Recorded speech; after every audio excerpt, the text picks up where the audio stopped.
Hi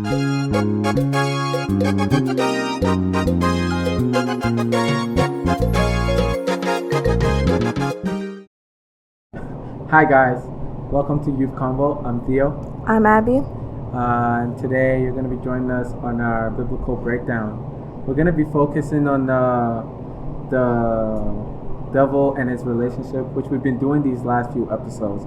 But today we're just going to pay more attention towards his role in our families and just the way he tries to get at us. Because Abby, like anything that goes wrong, we often kind of just blame it on the devil. It's like, why always the devil? Why always the devil? Why do you think that? Why always the devil? Why do we always blame everything on the devil? People always blame the devil because in the Bible we are taught that the devil does evil and tempts us to do sins. So I feel like it's easier to even blame the devil than to even blame your own self for your own actions, because you just feel like there's something you can blame instead of actually digging deeper and asking yourself, why did you do it, instead of trying to... I get what you're saying. Because he's there, we don't have to take responsibility. Because at the end of the day, I could just be like, if the devil had not made me do it, I would have not done it. But hey, it is what it is. God has given us the perfect excuse, I guess, right? But in the role of family, though, I thought that would be the place where he wouldn't actually have a chance, But what is it about family that makes him so eager to destroy us? The devil makes it so eager to destroy families because families are closer in a way and they have a certain bond that's there. So I feel like when you see that certain bond, maybe he wants it for himself, or it could be out of jealousy, So probably he just sees how close and how loving families can be that he just wants to destroy and tear them apart. Yeah, I mean, when he was in heaven, he kind of sort of had the perfect family. They were all righteous, but now it's like we don't care and God loves us more. But I also feel like, in the sense of family, though, we're like, when a family is close, they just know a lot about each other, right? So if me playing the devil here, if I wanted to be like the evil person, or I wanted to like grab, take you from your family, the best thing to do is just come at you, because I know you know everything about your family. I know you know what your mom hates, your dad hates, what your brothers and sisters hate. So it's like, oh, you guys think just because you know each other, you're fine for me? No, I got you, and that's the kind of energy that he brings into it. And part of the thing that we learn is that, because we're within the family, we can also be self-absorbed, right? We only care about ourselves, despite the fact that we're in the family. So what is it about us, being all self-absorbed makes us, or self-involved, make us the perfect target? I feel like it makes us think that we're better and that something's wrong with others except for us. So it just puts like, it makes your head big. Airhead. This, especially in the society that we live in right now, it's more about individualism, right? Me. We don't often care about other people unless sometimes you're put into the hot spot. I remember I was watching this show. It's called Evil, and they were making the point about police, and this director goes, just because I say Black Lives Matter on set, you guys are gonna be happy, but if I'm in person trying to create this narrative like this is what's going on, people are just gonna attack me because they're like, oh, you're projecting the wrong message and all of that. So because society, everybody's just looking out for themselves, just looking inwards, it's kind of just me. How often do you think you do that? I think we do it pretty often. And I get it. I do it a lot too. In my home, I think I'm the guy. In school, I think I'm the guy. At work, I think I'm the guy. But there are millions of people just running us every day. And so within the kind of the book that all the previous episodes I've been focusing on, we know that the devil kind of he has a sense of purpose, making us blind to these like little ticks that we don't even realize are there, right? So I'm saying, like, what's the purpose? Because I don't feel like we realize it. But what do you think the purpose of that? Making us all blind to that kind of mistakes. What's the purpose of that? I feel like the purpose of this is that we don't realize that we're sinners and that No, I mean, yeah, like when you're blinded by your own mistakes, how often are you gonna think about it when you're doing it, right? I don't. Yeah, I don't think of it much. Like, no.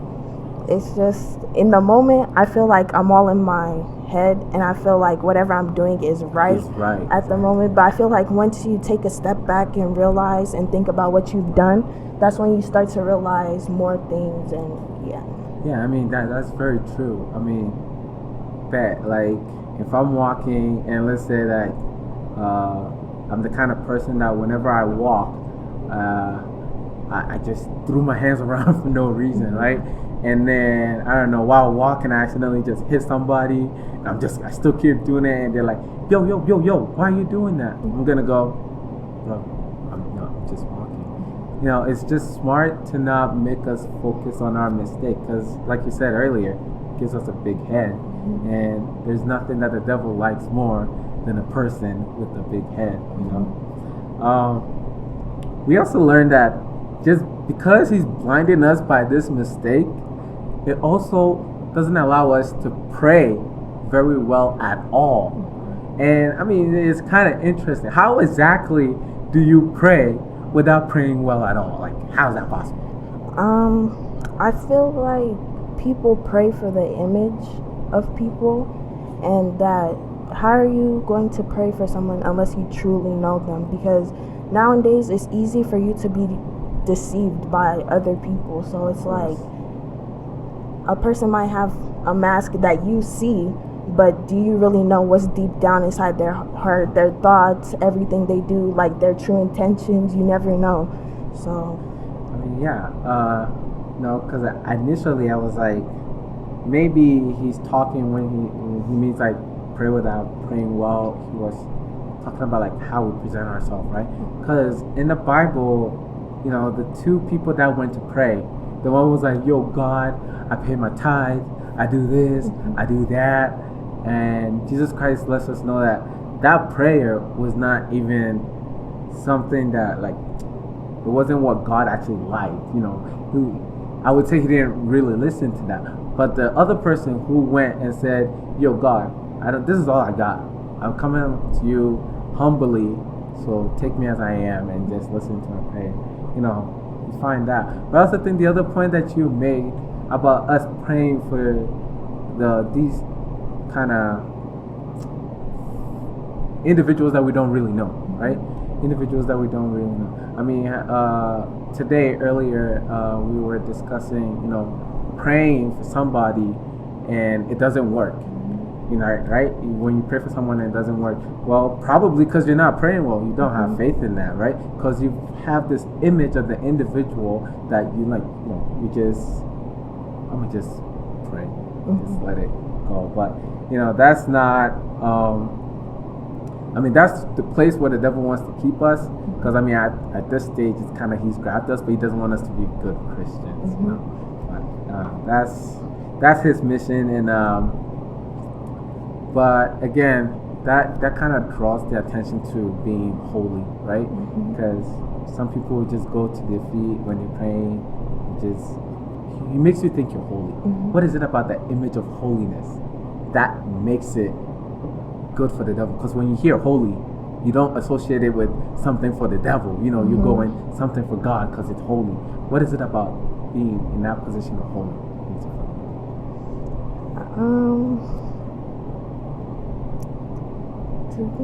No, I mean, I think because we know how I gave the example about the two people going before God, right? One saw himself as all high up here, the other one didn't. I mean, do you think he just wants us to think because we're high here, we know we're getting to heaven? Do you think that's the kind of mentality the devil wants for us? To be honest, I'm not really sure with You're not this. really sure? Yeah, I'm not Yeah. really sure with this question. I mean, It's just okay, in my perspective, if you think you're holy, right? If you think you're holy and everything that's coming out of your mouth is going to be holy, chances are your intention behind that prayer most likely may not be pure, right? Because you're going to be approaching that with a kind of judgment behind you, you know, a judgment in your head like, oh, I'm so righteous, I definitely know that God is going to listen to me. You've already proclaimed yourself to be so good that definitely God will listen to you.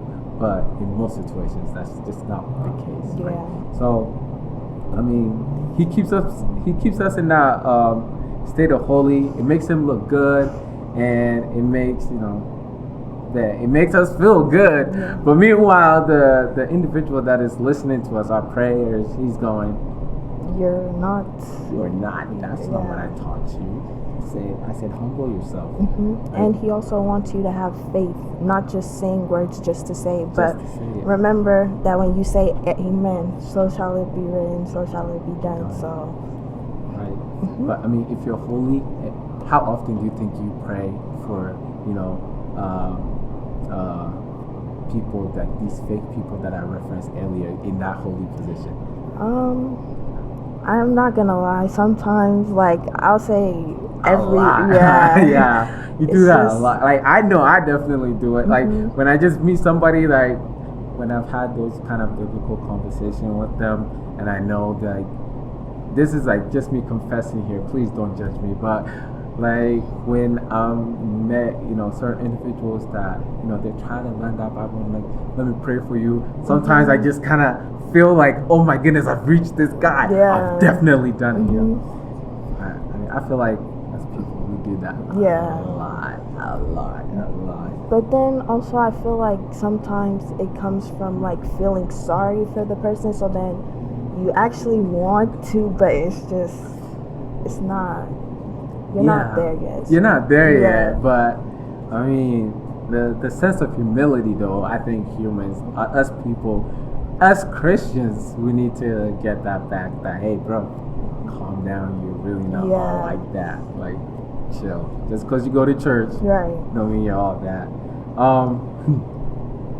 I mean, all of this, though, the devil is making us pay attention all to this, just so that the individual, you don't actually pray for your mother at all, right? He's doing all of this just to make sure that, Abigail, you don't even pray for your mother. I will make you think of this holy image of yourself. I will make you think that you're actually praying for your mother without actually praying for your mother. And one of the interesting things he brings up is the text, which I think Phoebe and Lillian talked about the last episode. You know, the things that really annoys us, like pisses us off. You know, he makes us focus on that. So why do you think instead of me focusing on my own text, I'm just like, me being your brother, instead of me focusing on myself and my issues, you know, what's wrong with me, why is it that me focusing on you is just the best one? I feel like people just get caught up in like focusing on others and not focusing on yourselves, feeling like they can solve things, being prideful and stuff like that. Just trying to feel like, oh, you know, I could probably try to do this, do that, but the real problem is, why don't you try to fix yourself instead of anything else? And I feel like also maybe sometimes people just don't want to fix themselves instead, so they try to fix others in order to like accommodate with what they want. So it's like, I mean that is so true. Because like how often would you look at somebody doing something that you are already doing and just go, you shouldn't be doing that. You're just a hypocrite, right? But the devil just loves that when we do that. And imagine you doing that to your mom. Like, your mom comes and says, Abby, you shouldn't be doing this. And then you turn around and your mom is doing the exact same thing she told you not to. Like, how would you feel? I would be angry. Exactly. I'd be rage. Like, I just feel I'd be really mad. I just know that. Exactly. Now I'm gonna tell you, pray for me. Now that you're like mad, pray for me. Do you expect your prayer to work? No, my prayer is not gonna be meaningful at all. Exactly. And that's the stage that the devil wants us to be, with our family, with each other, with our mothers, and so on and so forth. And it kind of sets this double standard, for us that, because I'm gonna do this, but I don't expect you to do it. If you do it, I'm gonna condemn you for that. And what you think about that?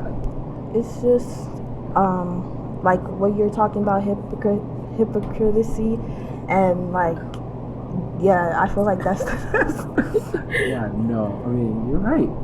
I mean, the role, everything goes easier when I'm not blaming myself. Yeah. When I'm blaming another individual. And you guys out there, I mean, I'm pretty sure most of us do it all the time. But let's just keep in mind that it's something that the devil really, really wants us to just keep doing and just keep focusing on that. Just focus on the issue of the other person. Focus on the issue of your mother. Focus on the issue of your father. Don't actually listen to what is coming out of your mouth, because the devil knows that they might be making sense. They may not, but he doesn't really want you to care about what's coming out of their mouth. He just wants you to care about the tics and all these negative aspects from your family.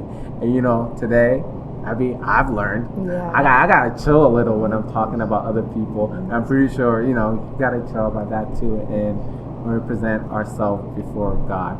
So I'd like to thank everybody out there in here for joining us today. It was nice, getting to learn about the devil using our own tics and our own family's tics just to blind us.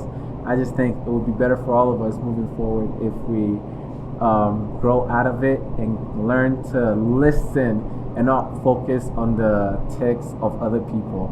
So thanks for joining us today. We hope that you will follow us on our Facebook, YouTube, like, comment, share, and subscribe. Thank you very much.